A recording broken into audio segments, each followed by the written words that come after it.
Olá, meu amigo, minha amiga, muito obrigado por vocês estarem aqui no nosso Portal do José. Além do convívio com a minha família e com meus amigos, aqui é o melhor momento do meu dia, quando eu posso compartilhar com vocês uma série de reflexões, de inquietações e de interagir com vocês através dos comentários, das críticas, enfim, do nosso chat, que eu abro todos os dias aqui na hora que nós estamos entrando no ar. Enfim, a todos vocês, muito obrigado. E se você está chegando agora, se inscreva aqui no nosso portal também. É muito fácil, é só dar o clique no símbolo que aparece no seu monitor. Conheça também os nossos outros vídeos. Alguns deles, às vezes, não ficam muito acessíveis, como o de hoje de manhã, que eu fiz uma live abordando a questão que está acontecendo lá do outro lado, o conflito, algumas situações aqui dentro do Brasil. Uma live com o professor Ivan dos Santos, e em função dos nomes que a gente utiliza aqui, os algoritmos, eles não recomendam o nosso vídeo, mas o conteúdo ali está muito interessante. Se você se interessar, você quer saber quais são as perspectivas do conflito lá fora, daqui para frente, você vai ter opiniões ali muito reveladoras e muito distintas daquelas que a gente vê pelos grandes veículos de comunicação. Pois bem, chegou agora então, venha participar conosco aqui do nosso portal e vamos seguir em frente. Gente, hoje de manhã cedo, todo mundo que se liga na data 31 de março acordou com uma nota do Braga Neto, falando do golpe de 64.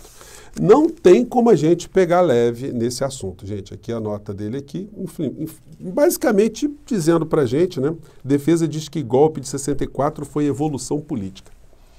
É como se suprimir a vida de uma nação fosse uma coisa boa para a nação, como se pegasse uma pessoa e infringisse ali àquela pessoa uma série de sofrimentos, de dores, de torturas, que isso fosse uma coisa boa para aquela pessoa. É isso que o Braga Neto está dizendo. E pior de tudo que isso foi assinada também, essa nota, essa ordem do dia, pelos comandantes militares do nosso país. O que mostra, e aí a gente não tem como pegar leve nessa história, o lixo ideológico que as academias militares do nosso país, o que elas viraram. Porque é inconcebível, passados 58 anos, de um golpe militar engendrado de fora para dentro pelo governo norte-americano e que contou aqui no nosso país com traidores dentro das Forças Armadas, traidores no mundo civil, todo tipo de lacaio, de ladrão, de vendilhão que recebeu recursos para conspirar contra a nossa democracia, dados esses que estão disponíveis no Senado americano, nas bibliotecas norte-americanas, na internet, em livros que são publicados, nas agências de inteligências que depois de muito tempo revelam alguns dos segredos, que os militares brasileiros não saibam dessa situação e cheguem a corroborar uma nota infame, anti-histórica e que mostra não só uma ignorância, mas também uma má-fé e um servilismo, né, muito grande. Mas eles estão em boas mãos ou em boas companhias, porque o governo Bolsonaro é o retrato dessa história. O Bolsonaro é a pessoa de zero inteligência, zero cultura. Que ele seja um ogro, uma pessoa que pise na história do nosso país, a gente até pode compreender porque é ignorante raiz, né?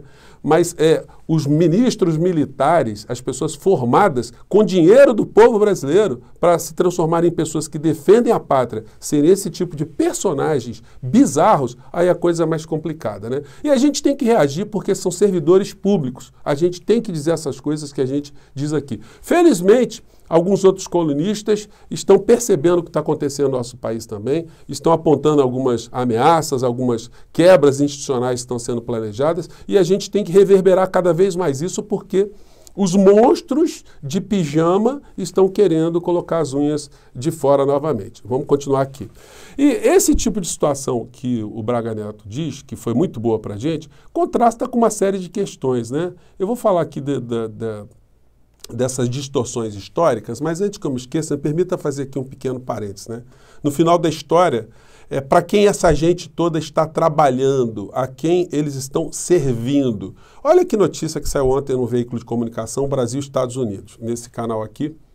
Deixa eu puxar um pouquinho para cima. Se chama Brasil Journal, né? Brasil com Z. Exclusivo, 3R indica Castelo Branco como Charmin. O que é a 3R, gente? A 3R, ela abocanhou uma série de campos da bacia, das bacias que eram controladas pela Petrobras, na gestão do senhor Castelo Branco, abocanharam. Passados alguns meses que o senhor Castelo Branco é colocado para fora da Petrobras, aonde que ele vai trabalhar? Na 3R, nas petroleiras, que ele ajudou a comprar o patrimônio pertencente ao povo brasileiro. Isso é crime? Bom, não tem lei que diga que isso é crime, mas é a transparência, né, colossal, solar, do tipo de bandidismo que está acontecendo contra o nosso país, patrocinado por esse governo e protegido, infelizmente, pelos grandes veículos de comunicação. Porque o cara que é bolsonarista e está pagando o combustível a R$8 na bomba, o motorista de caminhão que está colocando lá o diesel e penando, a dona de casa que está sem gás para fazer comida, eles não conseguem saber desse tipo de situação. Que esse governo faz esse tipo de negociata com esse tipo de agente contra o povo brasileiro. O senhor Castelo Branco vai ficar muito mais rico, né? Com essas jogadas, a gente não tem a menor dúvida. E o povo brasileiro, como é que fica no meio dessa história? Pois bem, então, nesse dia, aí a gente tem as amnésias colossais. Né? Ontem eu falei com vocês que, gente, a promiscuidade está muito grande. Os veículos principais do nosso país, que deveriam ser os olhos da sociedade, eles estão absolutamente cegos para proteger esse tipo de situação infame que está acontecendo paralelamente.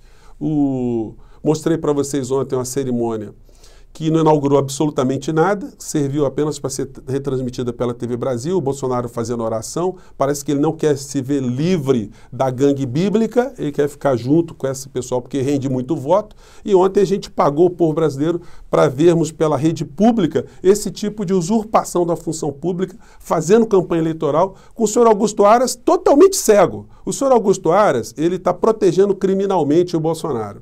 Mas o Bolsonaro deu uma demonstração muito grande hoje, a gente vai mostrar aqui, que ele está preocupado com o bolso dele. Aí a coisa complicou bastante. Pois bem, aí o Bolsonaro, na cerimônia, ele ignorou o que aconteceu aqui no nosso país. Não teve golpe aqui no Brasil, isso foi apagado. Mas isso está dentro da ignorância, o apedeuta, né, o ignorante profundo, ocultando a história do nosso país, dizendo esse tipo de coisa aqui. Vamos ver se pega aqui nesse trecho que eu selecionei. Vamos lá. Hoje são 31 de março. O que aconteceu nesse dia? Nada. Não aconteceu nada. Gente, aí ele vai desenvolvendo uma teoria que não aconteceu absolutamente nada aqui no Brasil. Não teve golpe militar, não teve nada. Ele ignora tudo aquilo. E muita gente que segue o Bolsonaro ignora, nunca teve conhecimento, que o João Goulart era um presidente popular.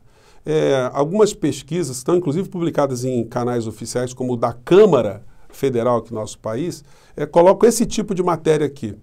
Jango tinha 70% de aprovação às vésperas do golpe de 64, aponta a pesquisa. E a pesquisa revelou uma série de pesquisas do Ibope, que fez à época, mostrando que o João Goulart era um presidente que tinha 70% de aprovação. O jornal É o País também fez uma matéria, são matérias de alguns anos atrás, mas elas estão muito atuais, né? O que as pesquisas de 64 mostram sobre a popular e o golpe. Pois bem, e a gente tem alguns documentários que falam disso. Esse aqui, chamado O Golpe Militar de 31 de março de 64, tem uma fala do Brizola e do Almino Afonso, que eu separei rapidamente aqui para vocês também. Vamos acompanhar. O presidente João Goulart não quis resistir. Ele não queria que houvesse derramamento de sangue. O João Goulart cai, ainda com enorme apoio popular. Aí me pergunto, e por que não resistiu? Porque ele tinha um canivete contra metralhadoras e canhões. Bom, e aí, gente, tem um outro documentário que é espetacular, um documentário que eu recomendo sempre nessas datas, né? Chamado O Dia que Durou 21 Anos. Ele foi exibido, inclusive, pela TV Brasil, já foi até pela Globo News, mas a Globo News passa isso aí porque é um canal muito fechado, né? O dia que eles passaram isso, fizerem uma minissérie no horário do Big Brother e abrir debates, aí sim a gente vai dizer que ela está cumprindo uma função mínima, né, de levar algum tipo de reflexão. Gente, como a gente faz muito parênteses, vou aproveitar para fazer mais um parênteses, que se refere a um papo que eu vou fazer amanhã com vocês, às 10 horas da manhã, falando sobre a principal emissora de TV aqui do nosso país. Eles estão quebrando. Eles estão ficando melhores das pernas, eles recebem verba do governo Bolsonaro ou não recebem, eles têm alguma relação com a área econômica, Paulo Guedes, o que eles vão fazer nesse ano de 2022? Eles vão interferir nas eleições? Eles estão interferindo nas eleições? Os bolsonaristas tem como comemorar o fim da cassação ou o fim da Rede Globo numa cassação no Congresso Nacional, são situações que eu vou conversar com vocês porque é muito oportuno, né? Afinal de contas, nessa data, todos os anos, durante 17 anos, o jornal o Globo fez editoriais saudando a ditadura militar. Só que eles esquecem dessa história, né? Eles dizem que foi um erro editorial, como se fosse o único dia que eles tivessem apoiado, e não foi. Até hoje eles apoiam os efeitos dessa ditadura aqui no nosso país, e a gente vai falar nisso amanhã, às 10 horas da manhã. Mas voltemos aqui ao documentário. Gente, tem várias gravações nesse documentário que são disponibilizadas lá nos Estados Unidos, que estão nesse documentário, entre comunicações entre o presidente norte-americano e o embaixador aqui no nosso país, conspirando, determinando que viesse uma frota naval para cá. Eu vou ler alguns trechos aqui, porque tem muitos seguidores aqui, muitos inscritos no nosso portal que têm deficiência visual. E aí eu vou comentar com vocês rapidamente só essas legendas para seguir para frente. Eu peço desculpas e paciência. Vamos seguir aqui. Esse ponto aqui da comunicação deles diz: eu vou pedir ao McNamara para preparar a frota naval com petroleiros e suprimentos. O McNamara foi um agente da CIA e um militar graduado nos Estados Unidos que estava ajudando a organizar a logística da operação militar que iria desembarcar aqui no Brasil para ajudar os golpistas para derrubar o presidente eleito João Goulart. Aí diz: eu vou pedir ao McNamara preparar a frota naval com petroleiros e suprimentos. Aqui são cópias dos documentos todos que o documentário exibe, né? E diz, a voz em off, do Departamento de Estado para o embaixador Gordon, ou Lyndon Gordon. Olha, as seguintes decisões foram tomadas para dar assistência para as forças anti-Goulart. Saída imediata da Força Naval Americana para o Brasil. Petroleiros devem sair da costa, passar por Aruba, chegar em Porto Rico, carregar 110 toneladas de munição, equipamentos de gás lacrimogêneo, enfim. Frota naval formada nos Estados Unidos por porta-aviões, 4 navios torpedeiros, 2 navios de escolta e frota de petroleiros.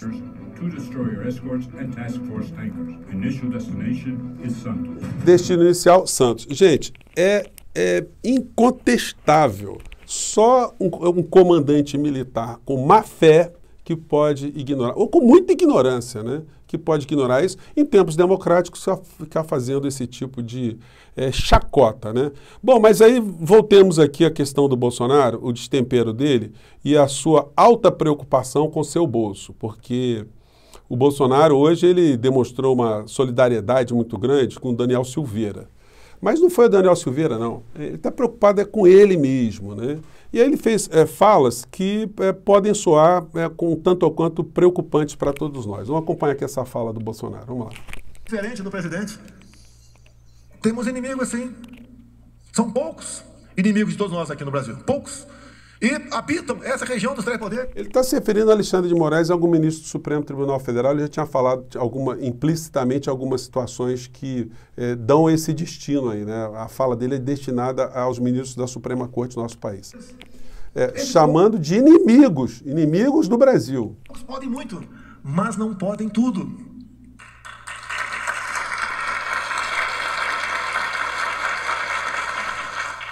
Não sou mais forte ou machão que ninguém. Quando você tem prata no exército, jurei dar minha vida pela pátria. Acredito que todos vocês aqui hoje juraram dar vida pela sua liberdade. Nós não podemos aceitar o que vem acontecendo passivamente. Ah, não é comigo, deixa pra lá. Gente, quando ele diz não podemos aceitar passivamente, passivamente o quê? A lei, a decisão de uma corte amparada na nossa Constituição Federal, uma ordem judicial. Então, do que é que ele está falando? E isso não é para a gente reverberar, a gente chamar atenção, inclusive dos eleitores de Bolsonaro. Fala assim, amigo, você acha isso certo? É bagunça que você quer mesmo? É isso que você quer para o Brasil? Pois bem. Ele pode ser preso a qualquer momento, mas não é comigo, deixa para lá. Ele pode ter os seus bens confiscados, seu salário retido, não é comigo, deixa para lá. Essa parte aqui o Bolsonaro sentiu, né? Ele não está vendo a cadeia de perto agora, mas aí ele vê o bloqueio dos seus bens, dos seus filhos, todo tipo de bandidagem que está acontecendo no governo pode ter esse tipo de sanção. Aí ele ficou preocupado, ele ficou solidário ao Daniel Silveira. A mesma solidariedade a gente não viu com as pessoas que estavam passando o que nós passamos na crise sanitária aqui. Mas para o bandidismo, aí o Bolsonaro se solidariza, né? Vai chegar em você. Olha só, hoje... Ele fez a profecia, né? Vai chegar em você, mas quando ele está falando vai chegar em você, vai chegar nele, Bolsonaro. Temos um presidente da República, chefe do Executivo, que luta por transparência nas eleições. Proibiram duvidar de urna eletrônica. Se duvidar, eu caço, registro e prendo. Nós temos a obrigação de exigir das autoridades a certeza na transparência do voto, porque o voto é a alma da democracia. Mas quem é que está negando a transparência de voto, né? É o discurso esquizofrênico, golpista, bandido. Sei da minha responsabilidade, mas sei muito bem de que se eu não decidir, todos sofrerão com isso. Decidir o quê? Ou quase todos. Que tem uma minúscula parte que vai se beneficiar. E eu aprendi desde cedo, nas minhas instruções militares, que pior que uma decisão mal tomada é uma indecisão. Você não pode ter ao teu lado conselheiros dizendo o tempo todo, calma, calma, espere o momento oportuno. Calma é o cacete, pô. Gente, é preocupação com o bolso, tá? Preocupação com o bolso e o criminoso, quando está com preocupação com o produto do crime, ele é capaz de fazer muitas loucuras, né?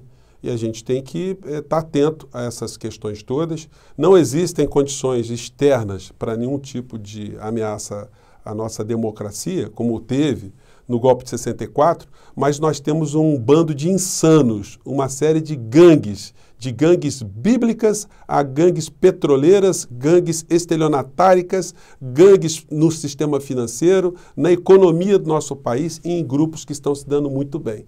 E a gente tem que usar esses nossos espaços aqui, pelo menos para levantar algumas interrogações, já que os grandes veículos não estão fazendo isso.